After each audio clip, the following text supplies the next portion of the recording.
Fill her up. You're listening to the Gas Digital Network.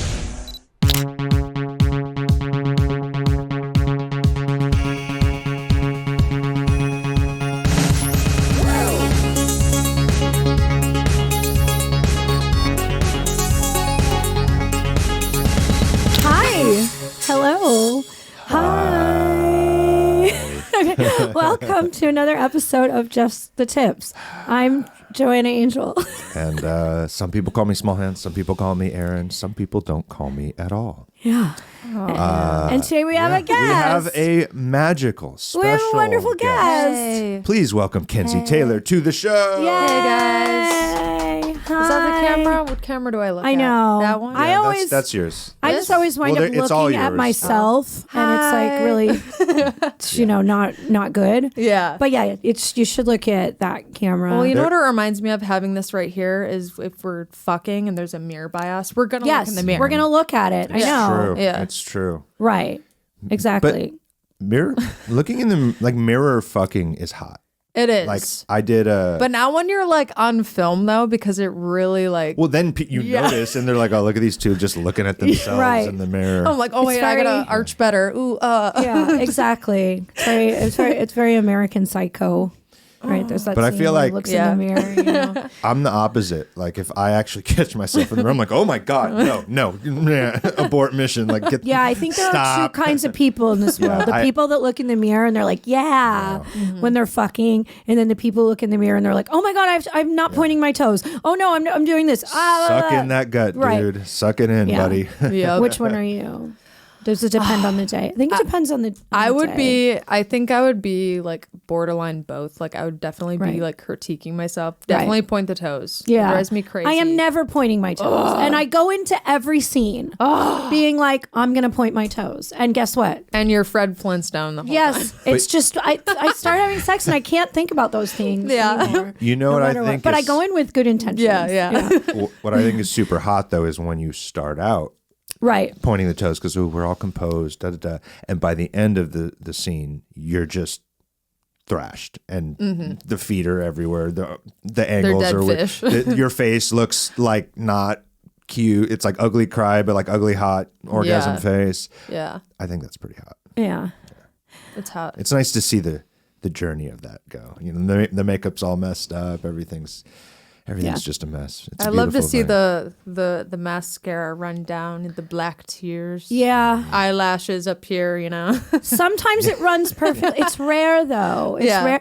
And you know what? I have to say, I remember when I first started in the industry, I mean, that was a really long time ago. I don't even think makeup was How invented year long yet. ago was it? Yeah. Joanna? What year So it was was like it? 700 years ago. But I mean, a long time ago, 700. there was a time when makeup really did used to run, but like over the years, makeup got like better and better when they started making that 4K makeup and like, I don't know, all the other brands. And then the makeup artists, always tried to get like the best stuff. So then I remember there Waterproof. became a time and I actually remember after my first gangbang being pretty bummed because my makeup like literally just didn't looked budge. perfect. And and I was like a little bit confused, and the makeup artist was all like, yeah, like I got all this new makeup that's completely sex proof, and I think as time went She was on, all proud. yeah, You're like, and I was just no. like, well, I was really hoping to look thrashed by the end of this scene, and like because of I don't know whatever that brand was. You're like, can you just go to like CVS real quick? Yeah. And get some shitty stuff.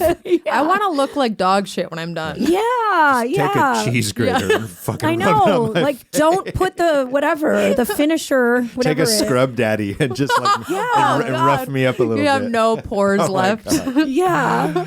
Oh, good time. Anyway, how long have you been in the industry? I do remember when you started. It feels like yesterday, but it was probably like 10 years ago, right? 2016.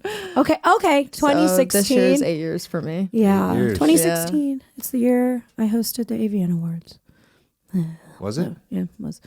That's how I have like certain mile it markers really to remember that what long years. ago? What like I don't really remember like Who'd you host Are it you with? Annika Albright. Oh, Yeah. okay. Are you sure that was 2016? That's Yeah, because I remember my like Damn. script where it was like, "Hi, welcome to the 2016 AVN Awards." So I it's wasn't like- sober then. So I actually didn't go to that award show. I was like blacked the fuck out. It's Like I did the okay. carpet and then like I don't remember after that. So my rock God. star. I guess I did like a lap dance for a little person and like gave somebody blue balls and Wow. I don't know. Do you want me to go over the script right now and just tell you what you missed? You know, like I still remember it. You know, do you want me to start from the beginning? I Just heard so redo many the different shit? No. things and I was like, oh. And I think one of the worst things though is the next day when like, you know, I would always pull together for work. So I would be at like the booth and then people would come up and, oh, Kenzie, how are you feeling today? And I'm like, I'm fine. Oh, you don't remember last night? I'm like, no, I don't. Okay, that's really crazy because I was going to say before I decided to just announce how I hosted the AVN Awards 2000. Before I made this about me, I really in my brain meant to say, see, that's ADD. We were talking about before ADD versus OCD. Anyway, I was going to say, that's very surprising for me to hear because I was going to say, you are like so responsible. or so it seems. I mean, and I remember, you know, like I knew you for a while, you know, we were like acquaintances, we would see each other. And then I actually remember, I felt like the first time I really got to know you was a day when I hired you as talent. And it was a very long dialogue day, you know, and there was like a lot of annoying little intricacies in the scene. And I think I remember texting you and being like, she is so normal. I said she's so normal and she's so smart. Like, you know, it seemed one of those, like, you almost seemed like, no offense to the porn industry, like too much of a person that has your shit together for porn, myself included. Like, so to hear you, to think of you as like a disaster getting drunk in a casino, like I can't even picture it because I was like just so I've seen some videos. impressed by how, I was like, my God, she is so sound and mentally stable. And like, I feel like there is like, you're just like a very good rock. You know what I mean? And I actually remember the other girl on set that day was going through something and it was like so good to have you there because you would just put out such nice, calm, like, you know, my to say normal. I love to make people laugh. And like whenever I'm on set, and Aaron and I have worked together a few times and he probably can attest to this. I just like to like joke around, like laugh and have fun and make other people laugh. That really like makes me feel good. And I don't know, it to me, like I didn't get into porn to be like miserable and like hating my fucking life and hating my job and complaining 24/7. I graduated college. I have a bachelor's degree. I was actually going for my RN and I was working as an LPN, which is a licensed practical nurse. And the last field I worked in was hospice. And for anybody who doesn't know what that is, that's the care for someone at the end of their life. Yeah. Like they're given anywhere from and stuff, right? Like anywhere from like 6 months to like, 2 weeks to live. So I've seen a lot of dead bodies, so really nothing phases me. Wow. I know that sounds morbid, but it is. How do we get from the Kenzie working in hospice to that?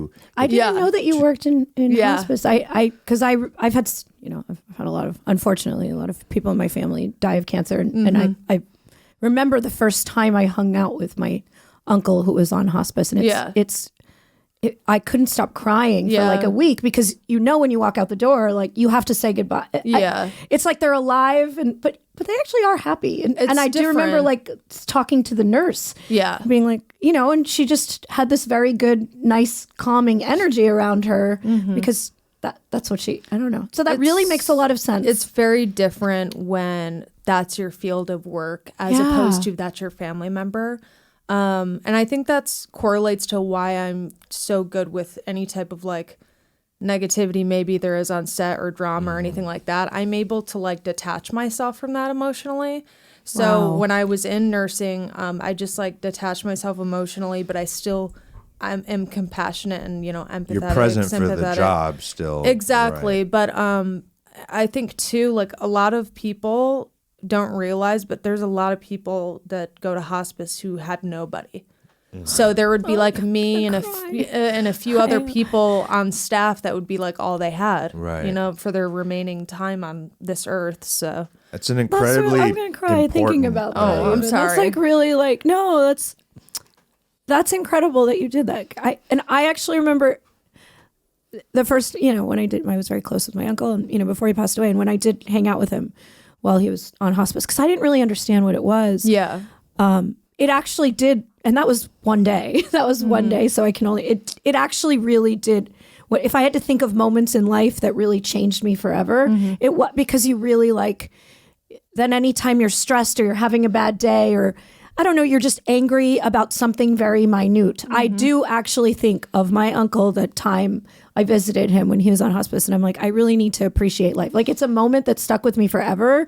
So to know that that was your job for a long time, I can only imagine how that affected you as a person, and that totally makes sense with your energy. I did a lot of fun jobs though too. Like, I was a veterinary technician. I'm obsessed with dogs, so that was awesome. Aww. My first job ever, I was a grocery bagger, and then I pushed like all the carts in the snow in Michigan, where I'm from.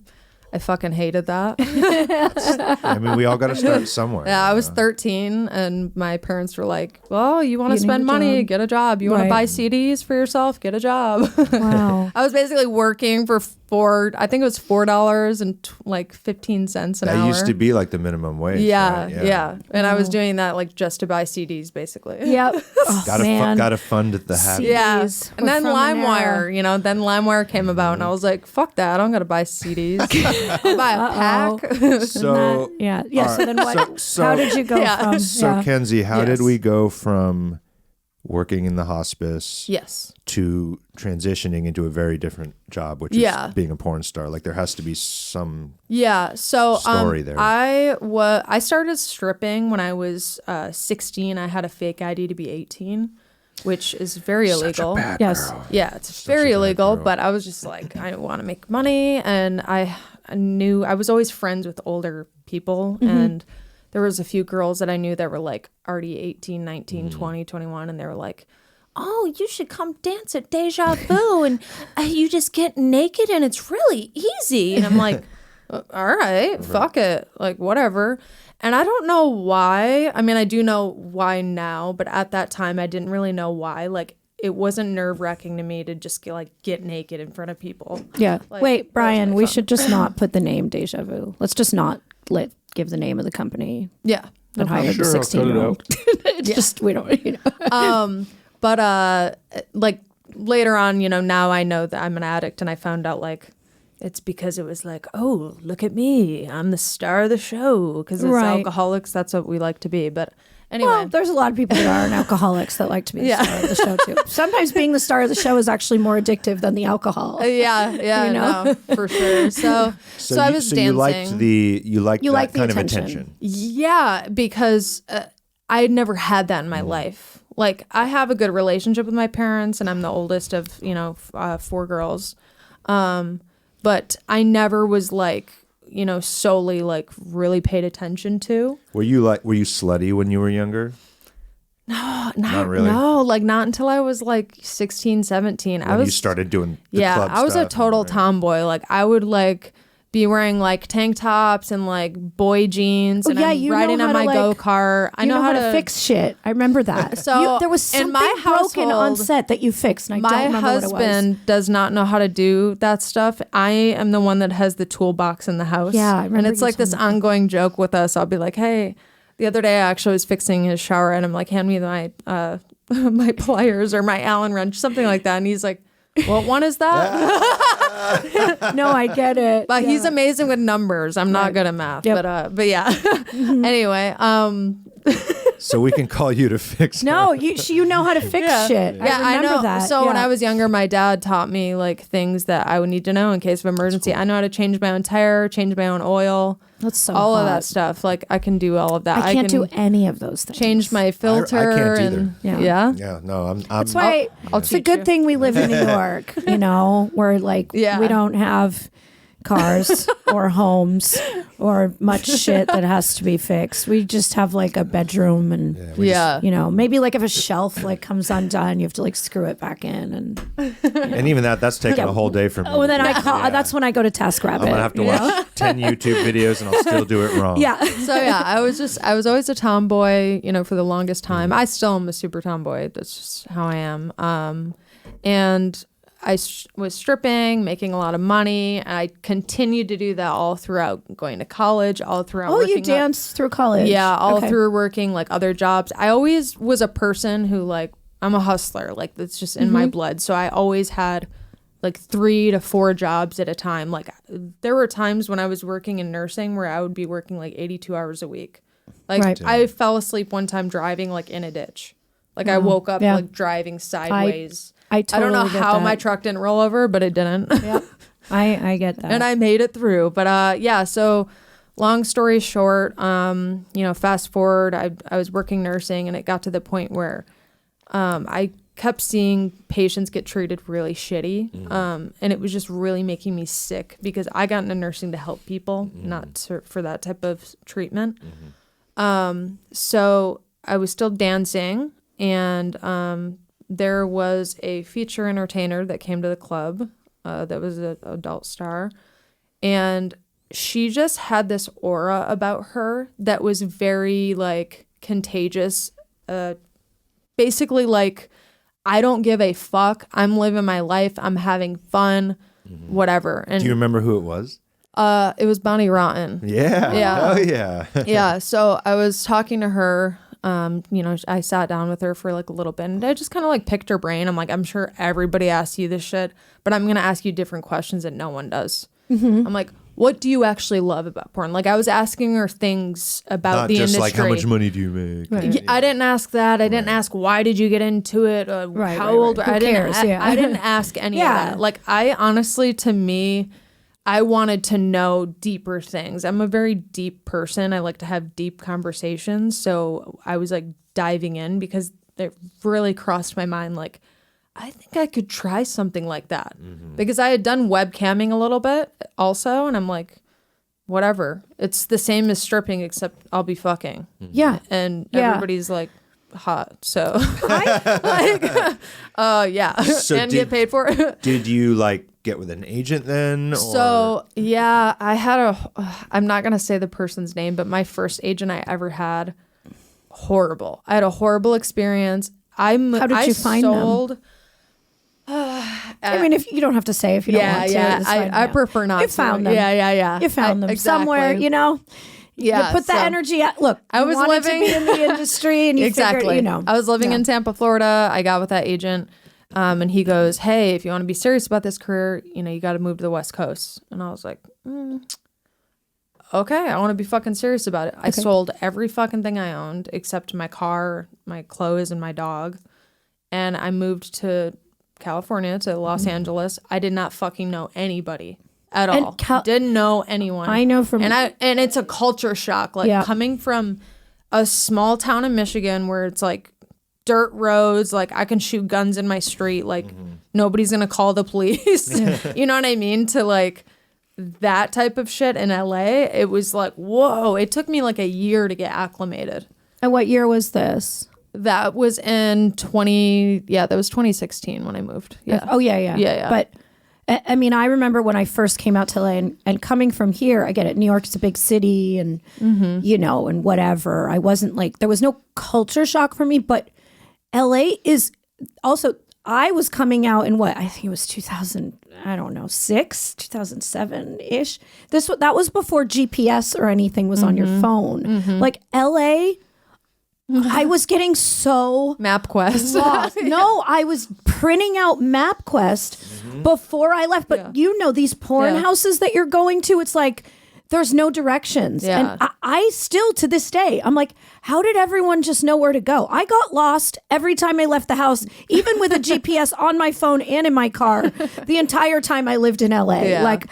It's LA is not an inviting city. No, it is not a warm I had city. a terrible time. Like when I moved It's awful there, I when really yeah. did, and it wasn't just that either. Like I almost did like throw in the towel, and I'm not a person that like gives up, but nobody was fucking nice to me when I started. Like everybody was just Yeah. like very like cutthroat. Like you're females were like, "You're my competition." I'm like, what the fuck? It is like that. You know what I mean? No, I know. So like I nobody know. was like really like friendly, and like until I met Callie Carter, which she's one of my Yeah. long-term girlfriends. Love her to death. Love Callie. She's such, She was in my wedding, like me and her like this. She's like a another very like hard worker, responsible person like you. So her and then Kendra Lust and that's great.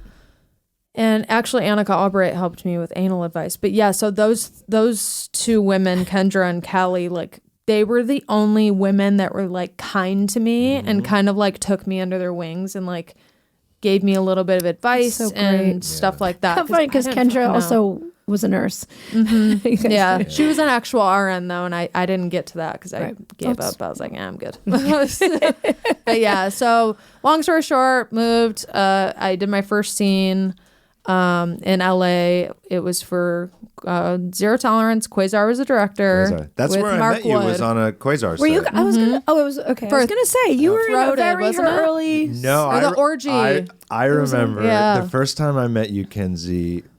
Well, because and it Quasar was- hired you all the time, and you were working for Quasar all the time. When I remember, because I was pretty new as well, and I hadn't really done a lot of orgies. Yeah. You know, didn't have a lot under my Dude, belt. we were Quasar- doing them a lot. Yeah, Quasar was shooting There an was orgy one like point every where we were other doing day. them a lot. I just remember. You guys were always in orgies. Yeah. It was like at least 4 days a week. Yeah, You two it were in an orgy with it like was- 7 other people. It was Crazy. the year of the orgy. Yeah, it was nuts. But I mean, this is like cute because like we're friends and everything. But I just remember the director yelled at me because I was spending too much time with you. yeah.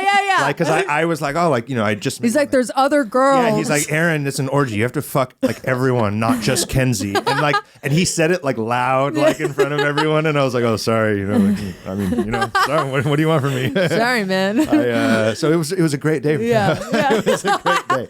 And I also remember the thing I liked a lot about you right off the bat is like we started talking about like punk rock and like, good music. And I was like, oh, cool. Like this girl is super down with like the music I listen to. And I think you had like hockey gear or like I was like, oh, like and you like were pulling out like your sticks and shit. And I was like, who is this awesome badass chick who apparently I spent too much time with in the orgy.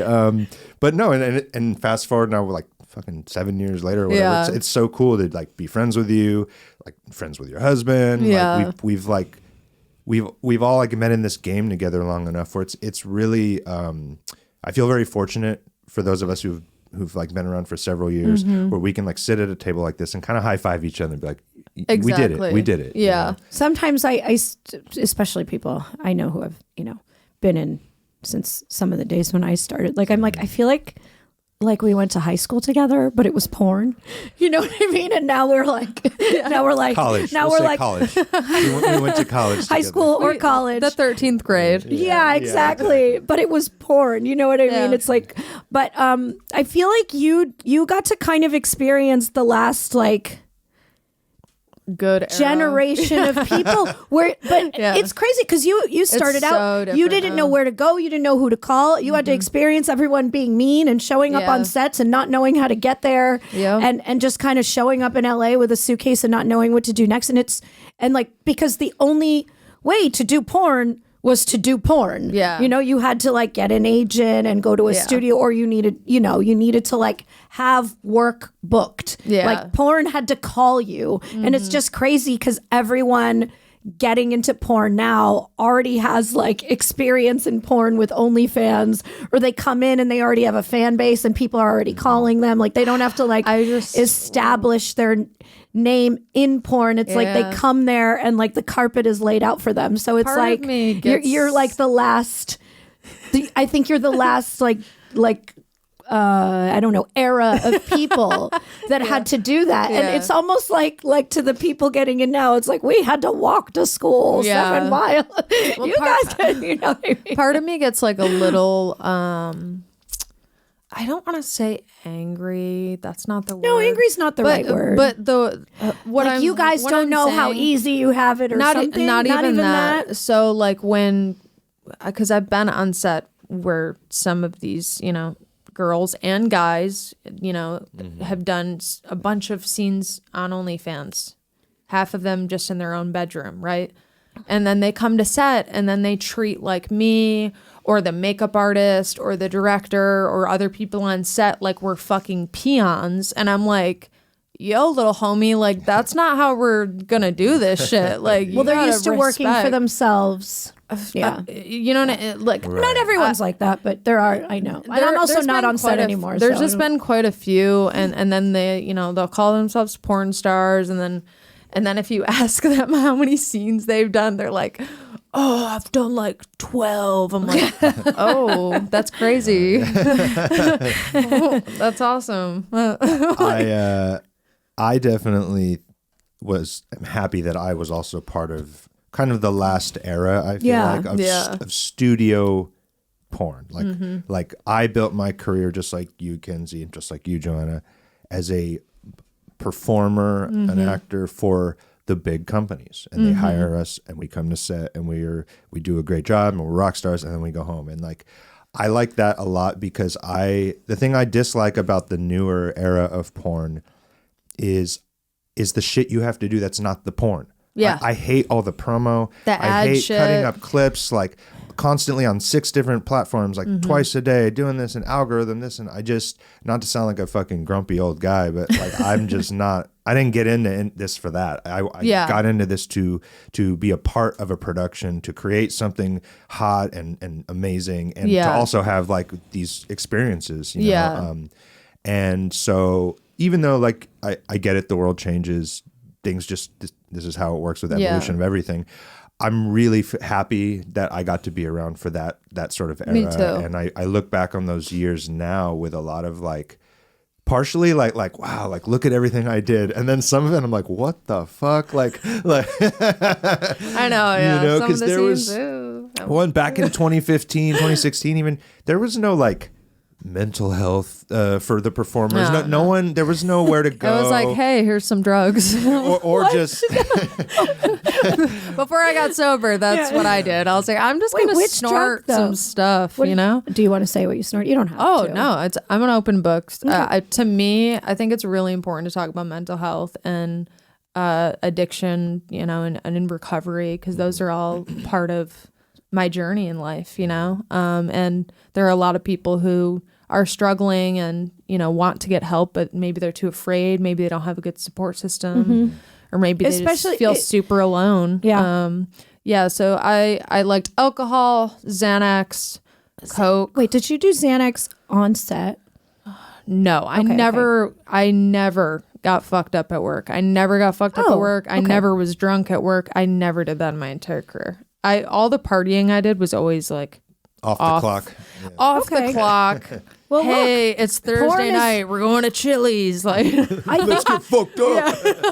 I think a lot of people don't understand that, because I do remember having this conversation with someone, and you know, and it was a sensitive topic. There was, you know, it was one of the years. You know, I mean, it unfortunately happened to a lot of people. There was a girl who, you know, passed away. I mean, there were several in the 1 year. But anyway, somebody had said something along the lines of like, any, you know, director that hired this person was, you know, shame on them because they were putting money in her pocket to buy drugs. And I was like, excuse me, you know, and I had hired this girl a couple times, and, you know, first of all, I got the feeling she was a little off, but like she was, you know, always showed up on time. She always was in a good mood. You know, she was always like having fun on set, and, you know, I wasn't getting any dysfunctional vibe. Yeah.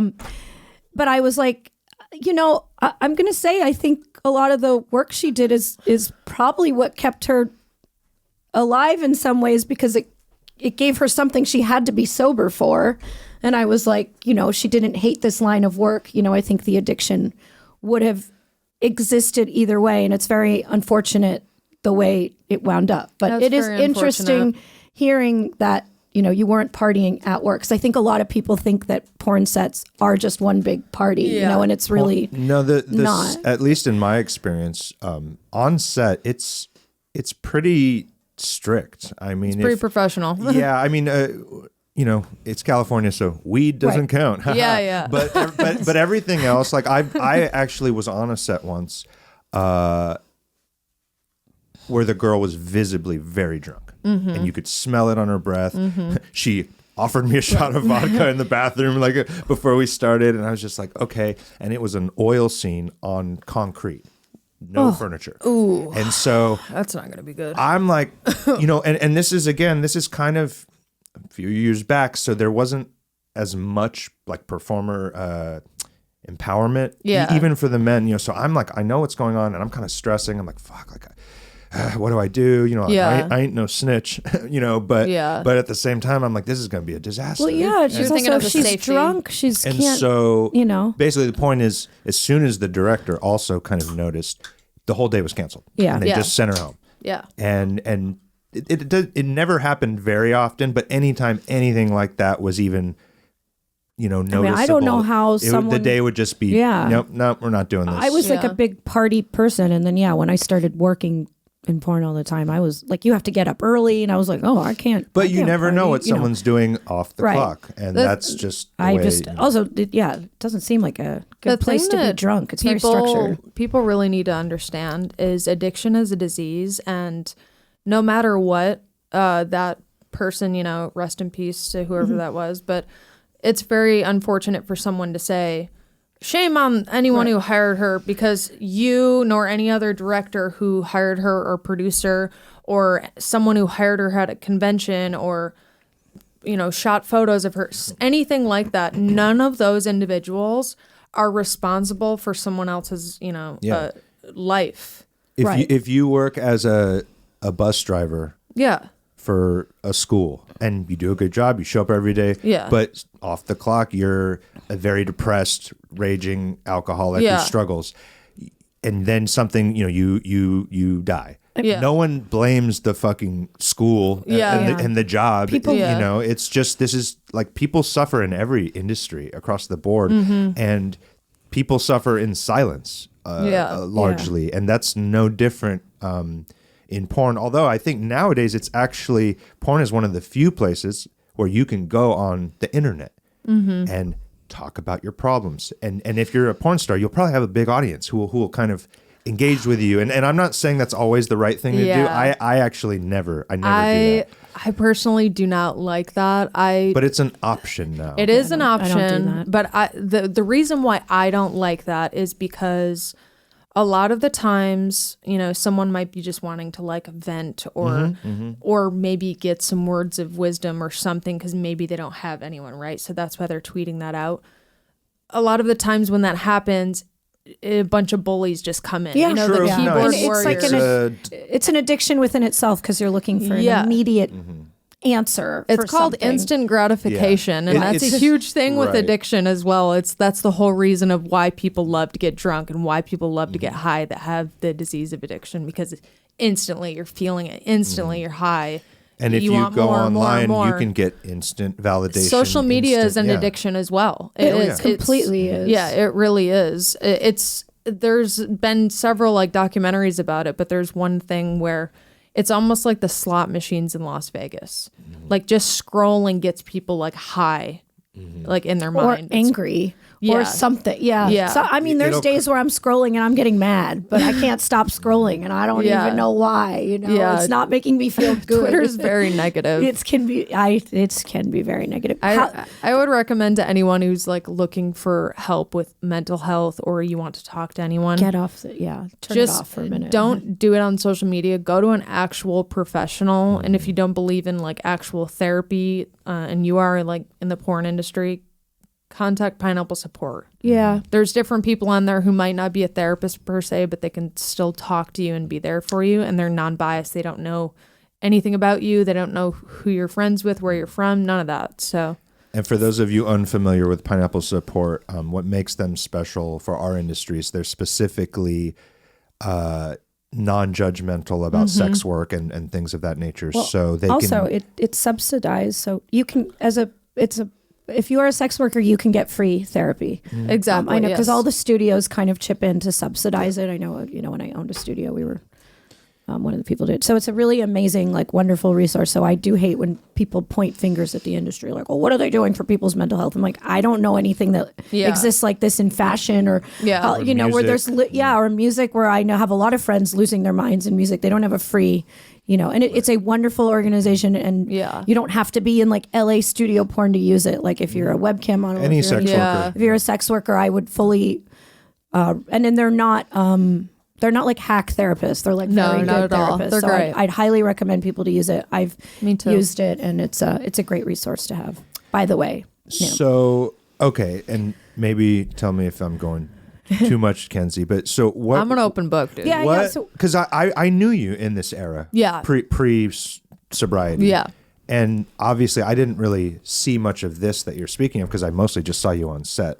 You were like a functional drug But addict. what? Yes. What? Very what, functional. Yes. Which is more dangerous. It is. I was a functional drug addict for because 1 year. I was in denial. Like Yeah. there, you know what I mean? When you're able to function and you're able to do your job, you're able to do all of the normal things in your life. You're It like, enables the you're- addiction to Yeah, you're like, continue. none of this is spiraling out of control. Like, So you could I'm keep going. fine. I get yeah, it. I don't Yeah. have a fucking problem. I'm not a drug Right. addict. I'm not Sorry, a I drunk. interrupted you. Yeah. But was there? I guess what I'm asking is, was there like a moment where you're like, I gotta fucking, stop this, or were you just? Was it more of a gradual thing where you're like, this is not? I think it just all compiled up on one another. It was like so many times, like I would always black out, right? So you didn't like black out, drunk, get naked, and like run through a shopping mall, and then the next day you're like, okay, now we got to get. How long? We're going streaking. How long were you an addict for? Would you say? Well, I mean, I would say like I've always had the disease of addiction, but I didn't actively start like drinking heavily and doing drugs until probably like 19 years old. Okay. Yeah. I mean, I would casually drink, but it was nothing crazy. Right, just regular like kid shit. Exactly. Getting in Like, trouble oh, and- I'm stealing Boone's Farm. Like, Oh my god. Would you drink crazy. by yourself? Zima. What? Would you drink by yourself? When I was younger, no. But later on in my addiction, like right before I got sober, this is part of the reason why I knew like, yo, I got a problem now. I would go to 7-Eleven and you know the like Sutter Home like little wine bottle things, the 6-pack. I would buy that, but I would buy like 2 at a time and I would hide them in my trunk of my Jeep. Wow. Like I'd put something like over it because Would you drink them while you drove? my husband, that was my boyfriend at the time, he actually got sober before me. And no, Yes. I didn't. I remember when drink he and got sober. Yeah. So that was another reason why too. I was like so ashamed, you know? I felt very ashamed because here I am with the love of my life that's busting his ass and, you know, doing amazing and doing everything he can to stay alive and not drink. And I'm over here fucking sneaking wine like a fucking fiend. Wow. Yeah. So that was definitely one of the wake up calls for me. Did he like? Did you guys have a conversation where you're like, okay, I want to, join you in this sober journey? Yeah, it didn't really go like that. It was more along the lines of like, I had like a fucking mental breakdown and checked myself into rehab. And I stayed in rehab and I was there for 31 days. I got out. Wow, that's a Wow, I didn't know that. Yeah, I didn't know that. Yeah. So I did that and it was actually great for me because the rehab I went to was almost like a glorified jail. Like we had to do chores. We were up at 5:30 in the morning every day. And we did meetings like several times a day. We had different groups where we worked on things. We had a therapist we seen once a week, or twice a week actually. And stuff like that. So it kept me very grounded. And also they take your phones. You're not allowed to have your phone. You're not allowed to like have contact with the outside world at all. You have to schedule your phone calls literally like you're in jail. And they listen to everything. Oh wow! Like they literally sit there and because they listen. can't. Yeah. Yeah. Because people try to get stuff snuck in and all that. Yeah. So it was just a very humbling experience for me, you know, to just be like, I need fucking help. And I remember the first time like I was sitting in a circle, you know, and I was like, hi, I'm an alcoholic. That's me. And I was like, fuck it, I'm an alcoholic. Yeah. How did it feel when you got out of rehab? I was fucking terrified. Yeah, because then you probably got used to being in this controlled world without booze, but then you had to go back out into the real world. I was fucking terrified, but luckily I found a sponsor when I was in rehab. They have these things called panels, which I've actually done some. now, but at the time it's women who literally like do it for free. They get a group of like 5 to 6, sometimes more, and they'll come and they'll each speak for like 5 to 10 minutes and they'll share their experience, strength, and hope. And it's amazing and very beautiful. And one of the women I met, I was like, I like her. I want her to be my sponsor. She has what I want. She had what I wanted at the time. But yeah, so I got out and I did 90 meetings in 90 days. And then I got a home group, which is like a group that I would go to, weekly, and just built a community, because it's very important, I think, being in entertainment, having friends that are not in entertainment. It's important to have that divide in a way. It is. I mean, that was one of the main reasons I wanted to leave LA. Yeah. Because I found LA to be the hardest city to meet people. And I'm a friendly, I started to think, both me and Aaron, I feel like both of us started to feel like we were antisocial people, but we were not. We were becoming antisocial people.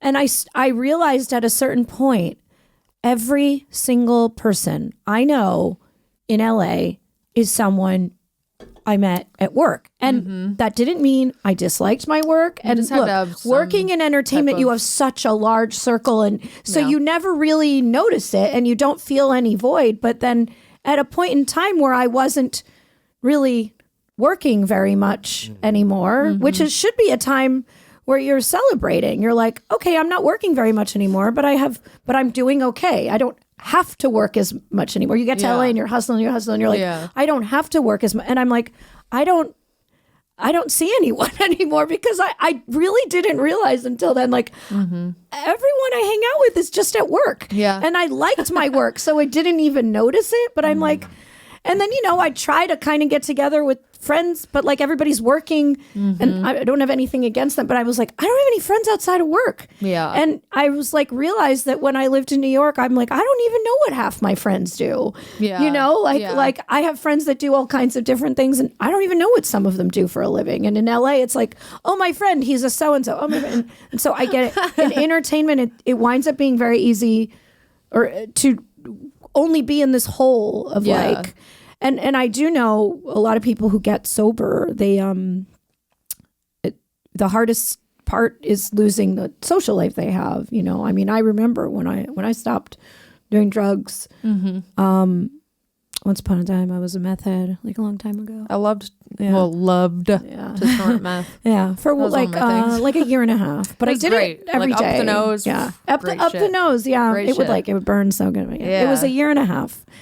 Which doesn't sound, but it was every day. But it was a hardcore year. She's like, I tried it once for a year and a half. Literally, I tried it once. I was like, well, this is great. I mean, I realized I was self-medicating. Dude, honestly, it's Adderall. When you're high on meth, like everything's just like, so much better. And you're like, I can do laundry. I'm getting so many things done. Yes, exactly. Scrub this table.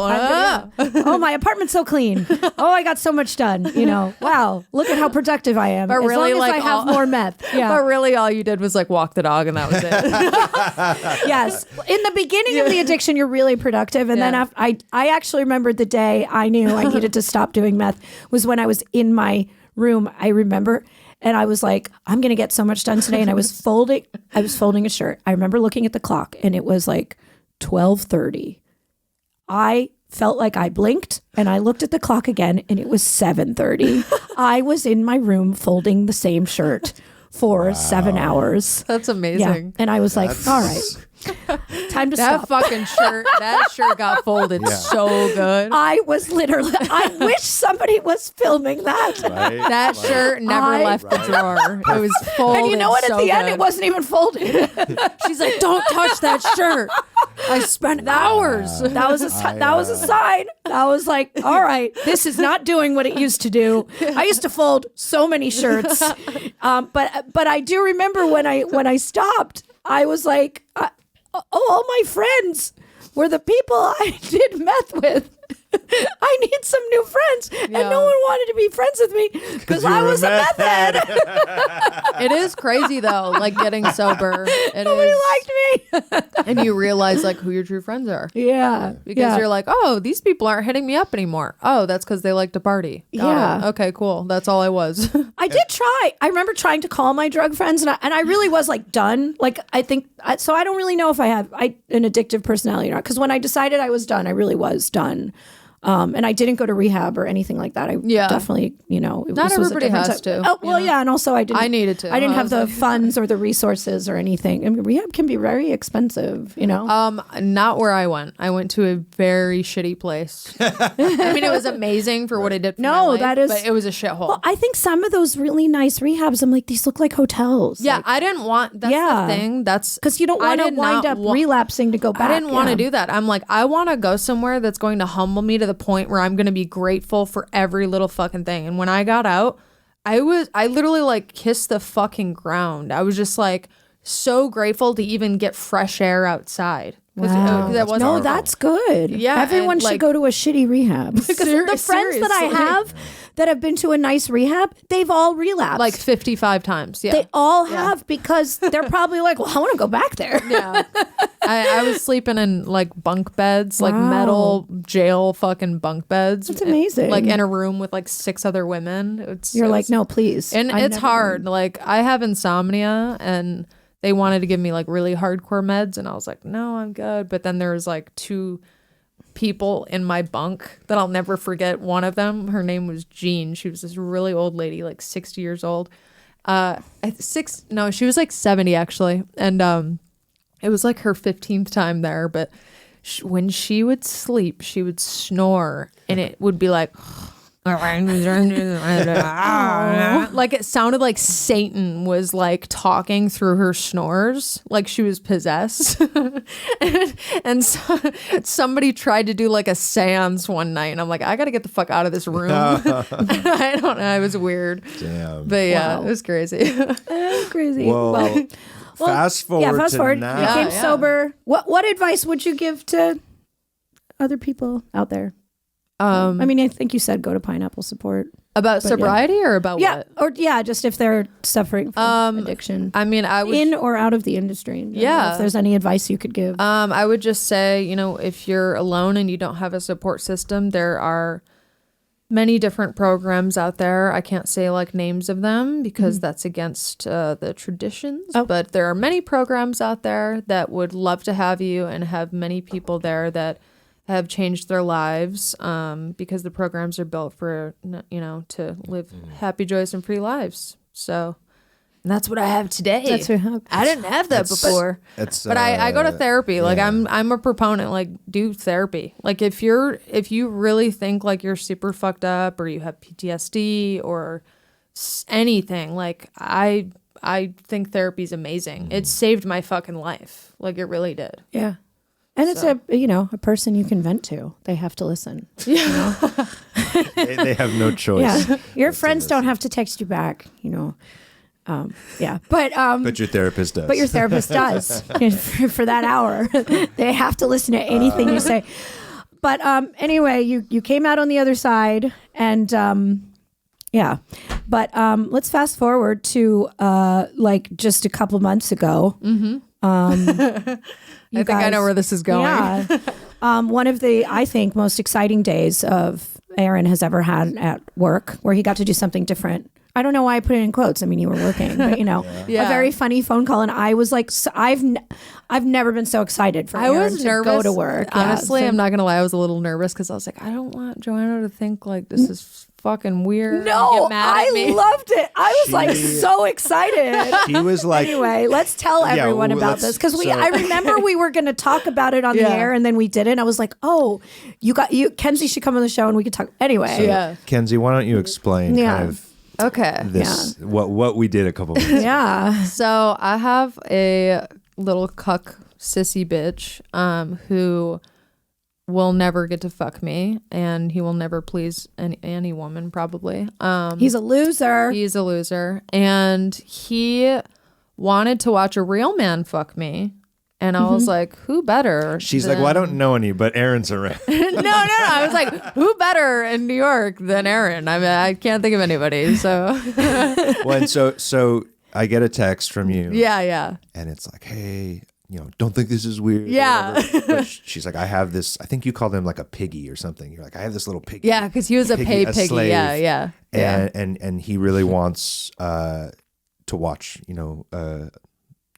me get fucked. But before that, let me just say to everyone, he paid for us to go to this restaurant, one of the most beautiful fucking restaurants. I can't remember the fucking name of it. It was on like the 111th floor. It was just in Hudson Yards. Ridiculous. Yeah, I think it was called like Hudson Peak or something. Yeah. But it's like a wait list to get into this place. And he walked up and like got us in right away. And then I was like, go get fucking McDonald's. Yeah, he sat outside and ate McDonald's. He did. Right? Yeah. So he would literally eat and McDonald's went and out bought of a me bag. a new bag. Yeah. So basically, so I could masturbate. Yeah. so the whole bit is Kenzie has this very wealthy piggy slave bitch boy. Yeah. And his what he wanted this day was to watch a real man fuck Kenzie and please a woman like he never could. Exactly. And Kenzie So you went to lunch. Kenzie being the boss ate bitch lunch. was like, well, she was like, yes, we'll So do wait, it. did you take pictures or call him or on FaceTime while you were eating lunch? All right, no, I'll be quiet. So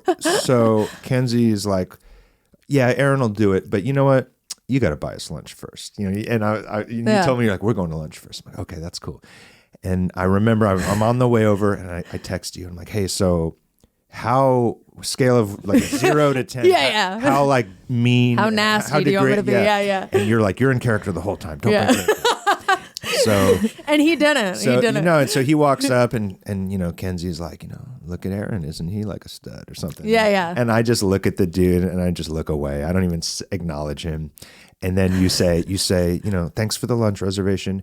Now you're going to go get McDonald's. Yeah. And we're eating lunch in the 111th Fucking floor of this high rise, dude. gorgeous. It was really nice. Halfway through lunch, you're like, hold on, I need to make sure he fucking did it. Yeah. And you were making him send pictures of himself eating fucking McDonald's. Yeah. I made him get a Happy Meal. He was eating. Did he get the little box? He was with eating. a toy. What? With a little toy car? So he's sitting here in like a designer suit. He's a rich older guy. He had a designer. In fucking McDonald's. Yeah. Outside, just on the street? No, he was in a booth. He was. Oh, okay, so he ate inside McDonald's. Yeah. I forgot that McDonald's then has. I forgot that McDonald's When I has got near the tables end of our and stuff. lunch, I made. So sure wait, were you sending him pictures from the lunch or something? I sent or a picture of like the view because he said, "Mistress, are you pleased with your view?" And I sent him a picture, and it was beautiful. But Right. I was just like, You're like, I "Oh, guess shut it up, could let have. me eat Yeah, my I was like, lunch." I guess it could have been better, but this will do. Right. But really, it was. It's only like voted. It's only Yeah. voted that like the nicest view in like all of New York City. But you know what? He could have done better. I mean, he could have flown you to Paris. I mean, whatever. So that's what yeah. I'm saying. Yeah. Fuck on the Eiffel that'll be for Tower. the Yeah, next- exactly. Yeah. Next one. The sequel. So Then I sent him the bill when we Right. got done, and I told Aaron, I was like, whatever the fuck we want, Yeah, we're getting. yeah. Like anything you Yeah. fucking want on the menu, just Yeah. get it. Yeah. I don't care. And we got done. I sent him a picture of the bill. He sent me the funds to pay for it. I was like, thanks, bitch. Meet us downstairs in like 15 or something like that. And then he got us like a suite at the hotel, and we took the Uber there, and Aaron was just like basically side-eyeing him the whole fucking time. I basically just It looked was at him like I wanted to kill him. hilarious. Yeah. Yeah, I was just looking at him like I wanted to fucking murk It was him. fucking hilarious. And then And then Aaron's in the bathroom like This getting was so cleaned much up and fun. ready. So much fun. And he's on his fucking knees, like I'm making him take my shoes off and my clothes and everything, and I'm like getting dressed and I'm talking shit to him, and I'm like, yeah, you ready to watch a real man fuck me, you little bitch? Yeah. What do you think of this outfit? You think he's gonna like it? Like just saying dumbass yeah. shit. And I was like, all right, bitch, go over there on that chair. And then I set the camera up and he was right here and you could still see his head, but then we started like making out, and I was sucking your dick, and then you spit on him. So basically, so like across the room, because I watched. They filmed, all this, even though they didn't film. We filmed it for OnlyFans. They filmed it for OnlyFans, so you can't see his face.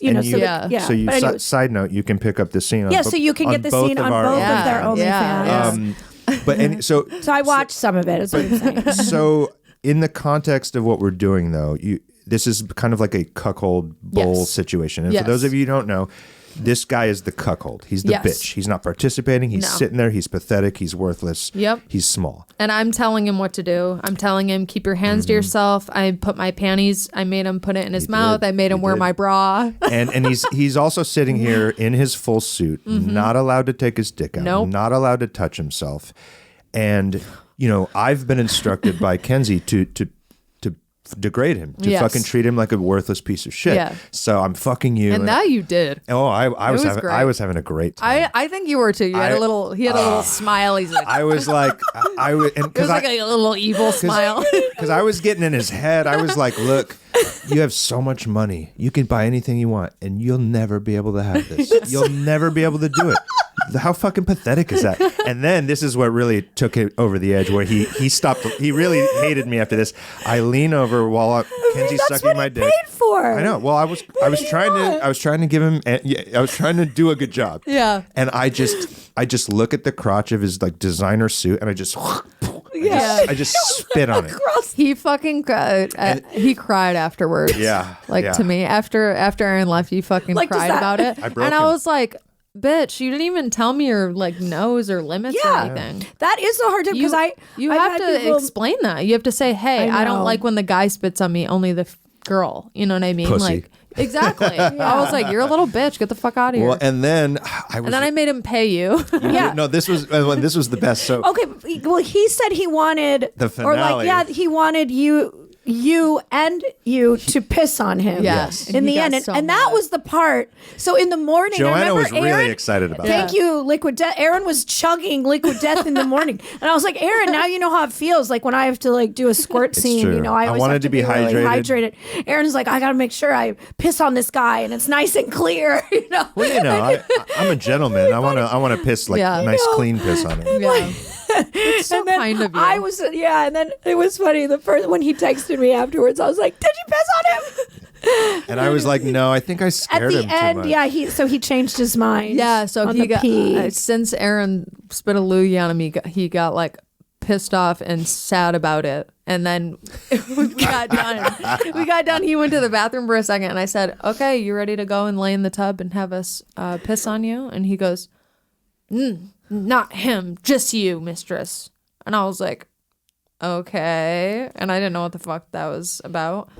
And then I pissed. I knew. I could tell. You left. I pissed all over him. His fucking his suit. Wait, everything. was he in his suit? It was drenched. Oh my god! And I made what kind of suit was it? Like what brand I think was it was it? like Armani or something. It was nice. It was nice. Yeah, this is probably like a $10,000 suit. It was very nice, and he had his shoes and everything else. Imagine him. He's taking it to the cleaners, and they're like. Yeah, my dog. I'm imagining him all over. I'm imagining him like standing on the subway, like with people next to him, and he's drenched. Just so. Yeah, he was fucking. And it's in New York, like so. No matter what, he was gonna have to go into a car. Well, I guess he was in his hotel room, but whatever. I'd like to picture him going into a Uber or something. Yeah. I just want to say I don't think I've ever had more fun making some money in a short amount of time. It was so funny. Yeah, but Aaron's like, God, he's like, I've never. It's a rush. He's like, am I going to be able to piss on a man? Like, am I going to be able to do that? I wasn't really worried about that. But it was funny. I was more bummed when I left because I was like, I went too hard on him. I was like, I should have pulled back because I was like, I want this to be a regular thing. He didn't, like I said, though, he didn't explain his limits. And that's important for anyone that's doing submissive or BDSM or you're a cuck yourself. You have to set your limits. If you're not okay with something, you have to state that. You can't just expect. You don't want me spitting on the crotch of your Armani suit. You need to state that. He only wanted piss on it. Not So Not your spit, just your piss. not your spit. Yeah. so if anyone listening out there needs someone to we're here. fuck you and then degrade another We're really person. good at it. Yeah. We're like a dynamic duo. Yeah. It's great. Yeah. They're going on tour. They're traveling around the country, coming to a city near We you. have to think of our band name for it. Yeah, right? Playing at a I was going to say Motel 6, but I guess it would be like nice. No, hotels, this tour is penthouse playing suites at a only. Yeah. Four Seasons near Yes, you. I was going to say Four Seasons. Playing at a Four Seasons Coming to near you. Dubai soon. There is actually, I remember looking it up once.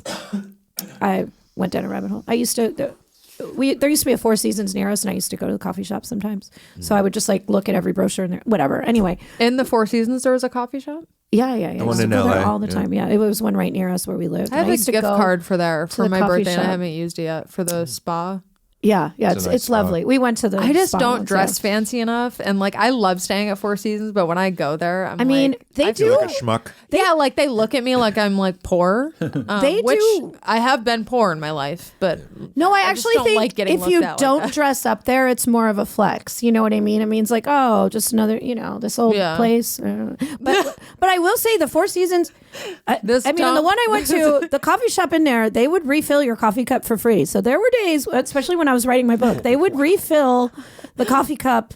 I would sit there all day. Now and spend that's a like deal. Yeah, and spend like Free $4. Okay, I'd spend like $4. You know what I look and for spend when like I 8 go to hours Four at the Four Seasons? Seasons. A Okay. deal. Okay, but all The I'm free saying, my ADD. All I'm saying is, Where did this? okay, the Four Seasons, they have this like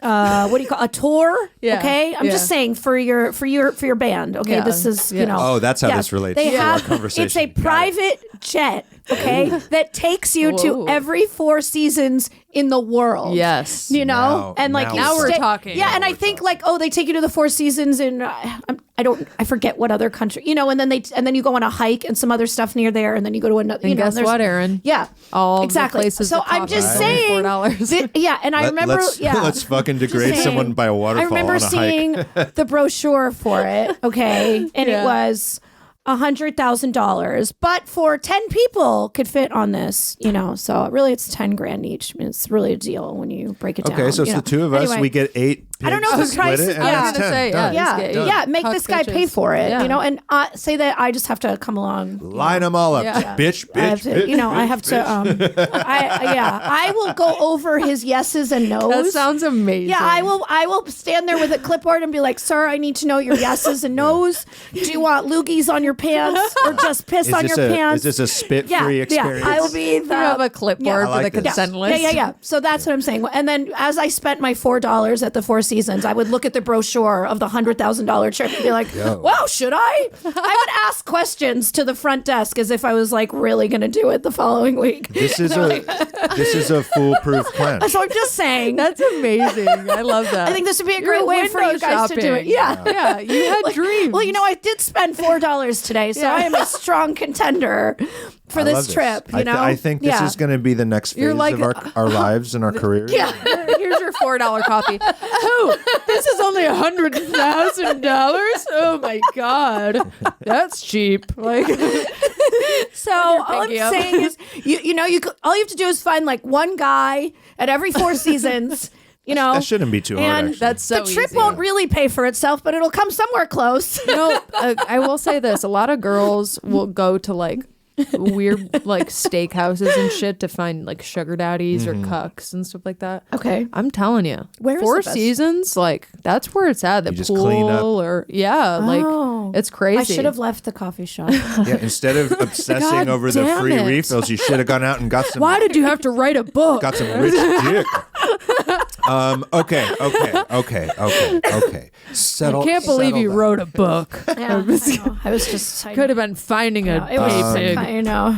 So yeah, so Anyway. if you're listening out there and you would like to hire this Yes. beautiful service, We need to figure out our band name Yeah, for sure. Yeah. Yeah. I think The it's cuckold circus. Yeah. Oh my god. Come on to our big tent. By big tent, I mean Done. the tent that you're pitching in your pants. Aaron. right. Yeah. Done. Cuckold. Okay. The Aaron and Kenzie Cuckold Circus hosted by Joanna. Yeah. Angel. Yes. Yeah. Okay. Welcome, everyone. Welcome. Yeah, Joanna will give like a speech. Yeah. And today, I love it. you are going to get spit on by 2 award-winning performers. It would be good. Wow. Let's make a haiku. Yes. I think it's haiku. Yeah, time. so at the end of every episode, we do a haiku. I don't know So Kenzie, how to Yes. do a haiku. a haiku is a simple 3-line poem. It doesn't have to rhyme. It's Okay. just five syllables, And then 7. the second line is 7 syllables. Then the third line is 5 syllables. 5, 7, 5. We're each going to take a line, and it can be about anything you fucking want, and it doesn't have to rhyme. I'll start. We'll have you go last, so you have you'll some go last. time to think about it. Okay, here we'll just come out strong. Spit on my pants, bitch. I was literally going to say that. I took it from I you. was I like, took it from literally, you. no, but I was going to say piss on my pants, bitch. I'm going spit. You're going spit. I'm going Okay, spit. fine. Spit on my Because pants, you're the bitch one- is yeah. the line 1. Joanna, take line 2. What, Brian seems on the edge of his seat. The view from here is okay. All right, I'm going to sit this. Brian. That's pretty good. That's really Yeah, good. I The think. view- All right. All right. So Brian filled in. Brian did it for me today. Brian Yeah, participated. that's Brian it. actually Brian is the haiku master. Yeah, he really is. Okay. Yeah. Yeah. So okay. Cuckold circus coming to you. What? Wait, hold on. Wait. You got Cuckold circus coming to you. cuckold circus. No, cuckold circus. Coming to you. That's too many syllables. Damn Shorten it. Short, but I like cuckold circus. Okay, the cuckold circus. The cuckold circus. That works. The cuckold do we do? circus. Yeah. Yeah? The cuckold My circus. cuckold circus. A cuckold. Our. Let Kenzie Our. do it. Our. Yeah. Oh, you are. Okay. Yeah. So Our. spit on my pants, bitch. The view from here is okay. Our cuckold circus. and that, my friends, is another glorious episode. Yeah. Just the So where tips. can everybody find you and all your glorious cuckold and not cuckold scenes and your social media and everything? What do you want? Tell everybody. My stuff's really easy because it's pretty much all the same. My Twitter and Instagram are at the Kenzie Taylor. I also have a podcast. It's called The Sauce with Kenzie Taylor. Listen to Kenzie's podcast. You got to have us on, I know. or Yeah, I would one love or to. both. Yeah. I we would gotta love be to. next. And my OnlyFans link's kenziefans.com. And then I also own a company. It's called Feelz by Kenzie Taylor. So if you go to God, we didn't feelzbykenzie.com. even get to that. Yeah, you put out what this year? Lube? There's lube. There's lube. There's vibrators, candles, bath bombs. What's the God. site again? It's Feelz by Kenzie. So FEELZ by Kenzie.com. Hell yeah! Everybody, And make sure to everything's check that out. cruelty free, that. vegan. There it is. That's amazing. It's cruelty free, vegan. None of the products have chemicals in it. And yeah. I love The it. best thing that I gotta love try about your lube. after having so many different lubes in our mouths, mine there's no fucking taste, which is my favorite. It doesn't that's clump up, amazing. doesn't like dry up. It doesn't get like Is it water-based or sticky. silicone? It's water based. I'm working on another one right now, but it doesn't get like sticky or anything like that. I really love it. And it has a hint of aloe, so when we're doing anal, it's like healing. So Oh, The perfect that's amazing. lube. I will Yeah. definitely try it. That's Everybody great. go get Kenzie's lube. Yes. Where can they find you on the internet, Joanna? The internet. Google. Onlyfans.com/Joanna Angel. You can follow me on Instagram at Joanna Angel. Follow our podcast at can Just the Tips. You can sign up to Gas Digital Network. Use promo code TIPS for a 7-day free trial and catch up on all the things that are no longer available on YouTube, plus 20 great shows on the network. Yeah. Oh, is there bad things that couldn't be put on YouTube? No, yes, you can watch these episodes uncensored. So when we rate somebody's dick, Yeah, or if we put a nudie picture on screen, we Or can if like actually if show a it. boob pops out, you know. Yeah. That has happened. It almost happened, Yeah, but I Yeah, it kept almost pulling them happened. off. Yeah. wouldn't be the first time. Okay, everybody, be Yeah. good to yourselves. Be Yeah. Have fun. be mentally sound, and And if you see a rich man on the street, make sure to pee on him. And go to Four Seasons with near his, you. with his consent, Go to the Four consent, yeah. Seasons near you. Get $4 coffee. boom.